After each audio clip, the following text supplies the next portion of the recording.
Hallelujah, hallelujah, hallelujah. खुदावंद के बाबरकत जलाली और पुरफजल नाम में आप सबकी सलामती हो। मैं pastor Kashan Asad, Brooklyn New York से। मैं अभी अपनी गाड़ी में पाक कलाम में कुछ पढ़ रहा था, तो मेरी नजर के सामने से कुछ ऐसा खूबसूरत खुदावंद का कलाम गुजरा जो मेरी ये ख्वाहिश हुई कि मैं आप सबके साथ शेयर करूं। हालेलुया। खुदावंद के बाबरकत और पुरफजल जिंदा कलाम में से मरकज की मार्फत लिखी गई अंजील और उसका दूसरा बाब, और उसकी हम पहली 5 आयात देखेंगे। पाक कलाम में लिखा है, कई दिन बाद जब वो कुफ्र नहूम में फिर दाखिल हुआ तो सुना गया कि वो घर में है।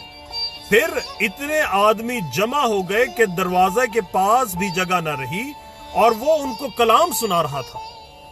और लोग एक मफलूज को 4 आदमियों से उठवा कर उसके पास लाए, मगर जब वो भीड़ के सबब से उसके नजदीक ना आ सके तो उन्होंने उस छत को जहां वो था खोल दिया और उसे उधेड़ कर उस चारपाई को जिस पर मफलूज लेटा था लटका दिया। यीशु ने, ये आयत बहुत इंपॉर्टेंट है मेरे अजीजों, ये बहुत बहुत इंपॉर्टेंट आयत है। खुदावंद का कलाम क्या कह रहा है, सुनिए। यीशु ने उनका ईमान देखकर मफलूज से कहा, बेटा तेरे गुनाह माफ हुए। हालेलुया। यीशु ने उसका ईमान देखकर मफलूज से कहा, बेटा तेरे गुनाह माफ हुए। अब इसमें अजीजों, मफलूज ने कोई खुदावंद से दरख्वास्त नहीं की, वो उससे खुदावंद से बात नहीं करता, वो कुछ नहीं कहता, लेकिन खुदावंद उन लोगों का ईमान देखकर जो उसे लेके आते हैं, खुदावंद उन लोगों के ईमान पर उस मफलूज को कहते हैं, जा तेरे गुनाह माफ हुए, तू आजाद है, तू ठीक हो गया है, मैंने तुझे अपना लिया है। अजीजों, आज बहुत जरूरी है कि हम ये ध्यान रखें कि हमारी कंपनी क्या है, हम किन लोगों में उठते बैठते हैं, हमारे चारों तरफ क्या है। अजीजों, पाक कलाम में एक और आयत देखते। जब मैं इस खुदावंद के कलाम पर गौर कर रहा था तो मुझे याद आया, मेरे साथ अगर आप देखिए इमसाल की किताब और उसका 13 बाब और उसकी 20 आयत, तो पाक कलाम में यूं लिखा हुआ है, वो जो दानाओं के साथ चलता है दाना होगा और अहमकों का साथी हलाक किया जाएगा। खुदावंद से दूरी अहमकाना फेल है और जो अहमक हैं वो हलाक हो जाएंगे, लेकिन जो दाना हैं, जिन्होंने ये देखा कि खुदावंद के साथ चलना ही भला है, वो हमेशा की जिंदगी के वारिस होंगे। हम अगर जबूर में भी चले ना, तो खुदावंद के पाक कलाम में जब हम जबूर की पहला जबूर ही देखते हैं और उसकी पहली आयत है कि मुबारक है वो आदमी जो शरीरों की सलाह पर नहीं चलता और खताकारों की राह में खड़ा नहीं होता और ठट्ठाबाजों की मजलिस में नहीं बैठता। अजीजों, आज हमें ये बहुत जरूरी है कि हम ये देखें कि हम किन लोगों में उठते बैठते हैं। क्या हमारे आसपास जो लोग हैं जिनको हमने अपना दोस्त बना रखा है, जिनको हम अपने ग्रुप बना रखा है, क्या वो हमें मौत की तरफ तो नहीं लेके जाते। अजीजों, खुदावंद का कलाम कहता है, मरकज उसका 2 बाब और उसकी 5वीं आयत में, कि खुदावंद ने उनका ईमान देखकर उस मफलूज से कहा, जा तेरे गुनाह माफ हुए। अजीजों, आज हमें मुआफी की बहुत जरूरत है। जरूर है कि हम देखें कि हमारे चारों तरफ क्या है, हम किस तरह के लोगों के साथ उठते बैठते हैं। मुझे खुदावंद के कलाम में से एक बड़ी प्यारी आयत याद आ रही है, 1 कुरिन्थियों उसका 15 बाब और माफी चाहता हूं, और उसकी अगर आप मेरे साथ देखें 33 आयत। हालेलुया। सॉरी अजीजों, ये मैंने अब ये देखेंगे कि मैंने इसको टैग करके रखा हुआ है, ये मैं कुछ और कलाम इधर से देख रहा था।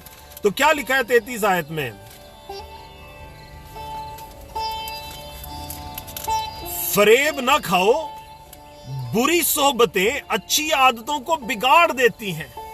अजीजों, हमारी अच्छाई तबाह हो जाती है अगर हम किसी भी गलत कंपनी में बैठे होते हैं और वो गलत कंपनी हमें हमेशा के लिए नेस्तो नाबूद और फना कर देती है।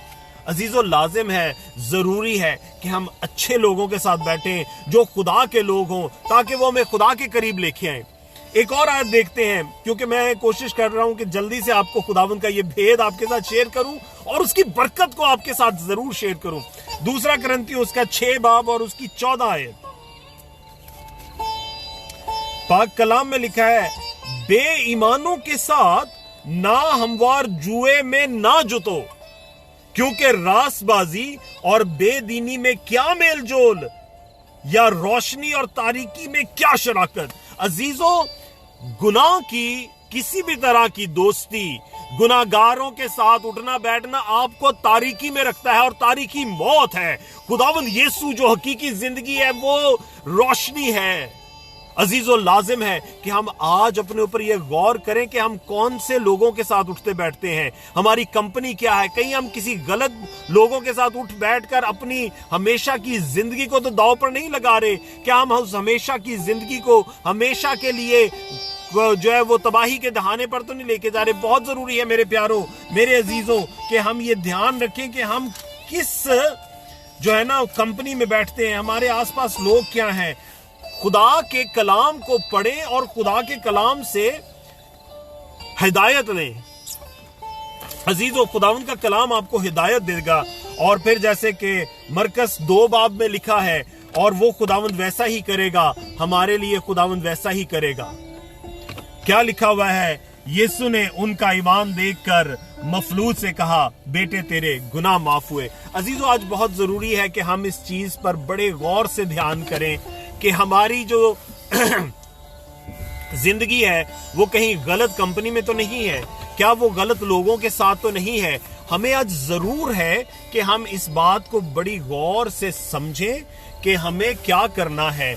हमें खुदावंद के लिए अपने आप को किस मकाम पर लेके आना है, हमें खुदावंद के लिए किस तरह से अपनी जिंदगी को गुजारना है, ताकि हम हलाकत की तरफ नहीं जिंदगी की तरफ जाएं। और गलत कंपनी आपको हलाकत की तरफ लेके जाती है। खुदावंद का आपको फजल, उसका रहम, उसकी बरकत, उसकी बख्शिश हमेशा निहारती रहे। आप कामिल ईमान के साथ उसकी कलाम को पढ़ें, समझें और हमेशा के लिए इस कलाम को अपनी जिंदगी में ठहराएं। बहुत जरूरी है कि आज का कलाम आप अपनी जिंदगी में अमल के लिए रखें, ताकि उस पर अमल करते हुए आप हकीकत में आजादी हासिल करें। खुदावंद आपको बड़ी बरकत दे। आज का ये कलाम आपकी जिंदगियों को तब्दील करने के लिए हमेशा की तरह काम करे। मैं खुदावंद का खादम पास्टर काशान असद आपसे इजाजत चाहता हूँ। बहुत जल्द आपके साथ दोबारा मुलाकात होगी खुदावंद के कलाम के किसी खूबसूरत और गहरे भेद के साथ। तब तक के लिए खुदावंद आपके साथ हो, खुदावंद आपकी हिफाजत करे, यीशु का लहू आपको अपने अंदर छुपाए रखे। आमीन, आमीन।